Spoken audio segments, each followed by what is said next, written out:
Friends, আজকের এই ভিডিওটা আপনার জন্য খুবই গুরুত্বপূর্ণ, বিশেষ করে যদি আপনার বয়স ৫০-৬০-এর ওপরে হয় বা আপনার ডায়াবেটিস থাকে। আমরা অনেকেই প্রতিদিন চায়ের সাথে ২-৩টে বিস্কুট খাই। এটা আমাদের একটা অভ্যেস হয়ে গেছে। কিন্তু কখনো কি ভেবে দেখেছেন এই ছোট্ট বিস্কুটটাই ধীরে ধীরে আপনার শরীরের ক্ষতি করছে? অনেক সময় আমরা দোকানে গিয়ে দেখি sugar free, diabetic friendly, healthy biscuit লেখা আছে, আর আমরা না ভেবেই সেটা কিনে ফেলি। কিন্তু সত্যিটা হলো, এই লেখা দেখেই বিশ্বাস করলে আপনি বড় ভুল করতে পারেন। কারণ অনেক কোম্পানি শুধু নামেই সুগার ফ্রি লিখে দেয়, কিন্তু ভিতরে থাকে এমন উপাদান যা আপনার রক্তে শর্করার মাত্রা দ্রুত বাড়িয়ে দেয়। বিশেষ করে ময়দা বা রিফাইন্ড ফ্লাওয়ার, যেটা শরীরে ঢুকে খুব দ্রুত চিনি হয়ে যায়। তাই আজকের এই ভিডিওতে আমি আপনাদের একদম সহজ ভাষায় ধীরে ধীরে বুঝিয়ে বলবো কিভাবে নিউট্রিশন লেভেল পড়বেন, কোন বিস্কুট আপনার জন্য নিরাপদ আর কোনগুলো এড়িয়ে চলা উচিত। প্রথমে একটা খুব সাধারণ জিনিস বুঝে নিন। নিউট্রিশন লেভেল মানে হলো খাবারের প্যাকেটের পিছনে যে তথ্যগুলো লেখা থাকে। অনেকেই এই অংশটা একেবারেই পড়েন না, কিন্তু এই ছোট্ট জায়গাটাতেই আপনার শরীরের ভবিষ্যৎ লুকিয়ে আছে। ধরুন আপনি একটা বিস্কুটের প্যাকেট হাতে নিলেন। সবার আগে দেখবেন সার্ভিং সাইজ লেখা আছে।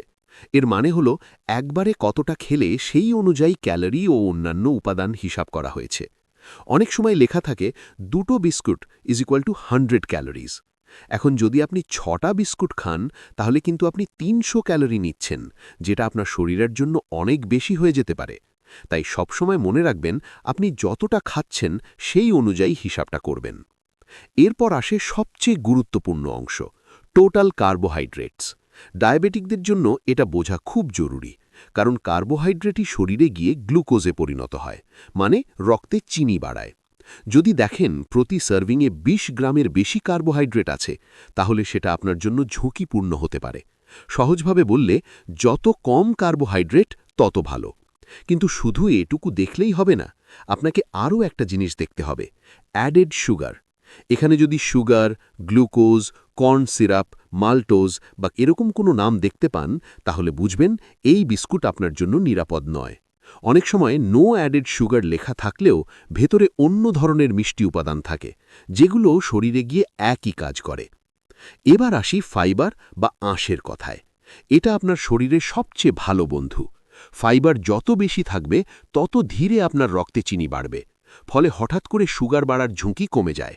তাই সবসময় চেষ্টা করবেন এমন বিস্কুট বেছে নেওয়ার যেখানে কমপক্ষে ৩ গ্রাম বা তার বেশি ফাইবার আছে। পাশাপাশি ফ্যাটের দিকেও খেয়াল রাখবেন, বিশেষ করে ট্রান্স ফ্যাট।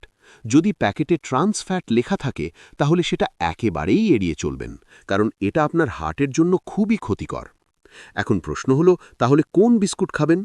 খুব সহজভাবে বলি, যে বিস্কুট হোল গ্রেন বা আটা দিয়ে তৈরি, যেগুলোতে ফাইবার বেশি আর অ্যাডেড সুগার নেই, সেগুলোই আপনার জন্য ভালো। যেমন ওটস বিস্কিট, রাগি বিস্কিট বা কিছু ডাইজেস্টিভ বিস্কিট, কম পরিমাণে।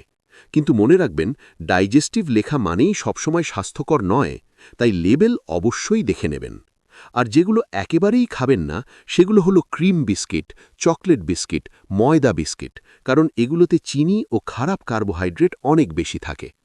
এবার একটা বাস্তব উদাহরণ দিই। একজন ৬৫ বছরের কাকু প্রতিদিন সুগার ফ্রি বিস্কিট খেতেন, কারণ তিনি ভাবতেন এটা তার জন্য নিরাপদ। কিন্তু কয়েক মাস পর তার রক্তে শর্করার মাত্রা অনেক বেড়ে যায়। পরে ডাক্তার তাকে বলেন, তিনি যেটা খাচ্ছিলেন সেটা আসলে হাই রিফাইন্ড কার্ব ছিল। যখন তিনি লেবেল পড়া শিখলেন এবং সঠিক বিস্কুট বেছে নিলেন, তখন ধীরে ধীরে তার সুগার নিয়ন্ত্রণে চলে আসে। এই গল্পটা থেকে একটা জিনিস পরিষ্কার, আমরা যদি না বুঝে খাবার খাই, তাহলে সেটা আমাদের শরীরের ক্ষতি করবেই। আর একটা গুরুত্বপূর্ণ বিষয় হলো, কখন এবং কতটা খাবেন।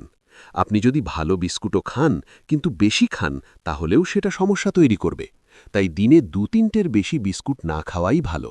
আর কখনোই খালি পেটে বিস্কুট খাবেন না। বিকেলে চায়ের সাথে অল্প পরিমাণে খেলে সেটা তুলনামূলকভাবে নিরাপদ। সবশেষে একটা কথা মনে রাখবেন, আমাদের শরীর আমাদের সবচেয়ে বড় সম্পদ। আমরা অনেক সময় ছোট ছোট ভুল করি, যেগুলো তখন তেমন মনে হয় না, কিন্তু পরে বড় সমস্যার কারণ হয়ে দাঁড়ায়। আজ থেকে একটা ছোট্ট অভ্যেস তৈরি করুন। কোনো খাবার কেনার আগে ১০ সেকেন্ড সময় নিয়ে লেবেল পড়ুন। এই ছোট্ট অভ্যেসটাই আপনাকে অনেক বড় বিপদ থেকে বাঁচাতে পারে।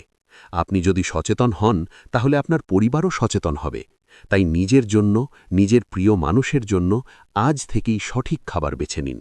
কারণ সুস্থ থাকা কোনো ভাগ্যের ব্যাপার নয়, এটা আমাদের প্রতিদিনের ছোট ছোট সঠিক নির্ধারণের ফল।